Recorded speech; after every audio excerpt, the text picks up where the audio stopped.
Jonathan Macri from Knicks Film School joins us now. And if you're Mike Brown, Jonathan, let's ask you, do you like the fact that it's San Antonio Wednesday night and it's not Oklahoma City?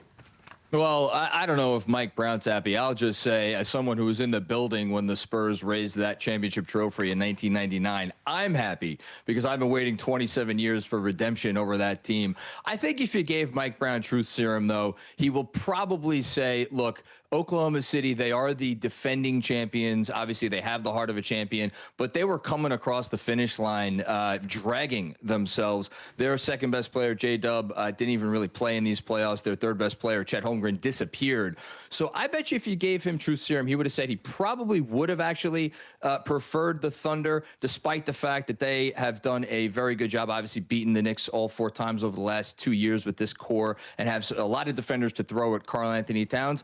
All that said, by the time Game 1 tips off, it will have been 6 weeks since the Knicks last lost a game. I don't think that they are afraid of anyone. I think they're going to be ready for this matchup, even though it is a Spurs team coming in hungry and hot. Yeah, no doubt. Young, dynamic, Wemby, obviously the alien. Where can the Knicks exploit San Antonio, Jonathan?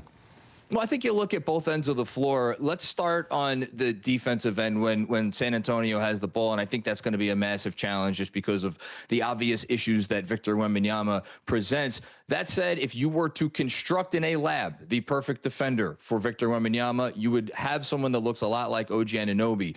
When you combine that with the fact that the one thing that the Spurs guards don't always do, obviously they did a lot in this game, especially in the fourth quarter, is shoot the three. De'Aaron Fox, about 30% from deep in this playoff so far. So you could go under screens on him. You could go under screens on Stephen Castle. Dylan Harper is a rookie, obviously playing great. But I think that's going to be an advantage for the Knicks, and I think it's going to help them hide, obviously, their, Jalen Brunson and Karl-Anthony Towns. And on the other end of the floor, I'm just going to go back to OG Anunoby. I'm not sure that the Spurs have a great defender to match up with him, or for that matter, Mikal Bridges. They have some great defenders. They're going to try to obviously put those defenders on Jalen Brunson, Karl-Anthony Towns. I don't think that there is an ideal cat defender on the Spurs either. So I think this is maybe going to be a bit of a higher scoring series than we might anticipate for 2 very good defensive teams. All right, we know reportedly he's going to try and give it a go. How big is the Mitchell Robinson injury, given the fact that you are going to see Wembanyama in the next round?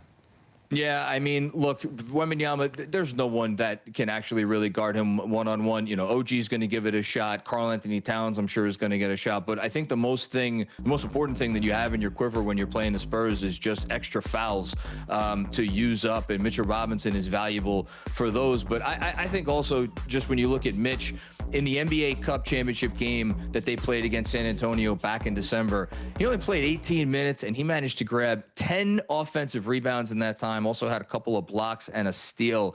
The Spurs, for as big as Wemby is, I don't think that they have a match for Mitch's physicality, really, on both ends of the floor. So I think it's going to be absolutely massive.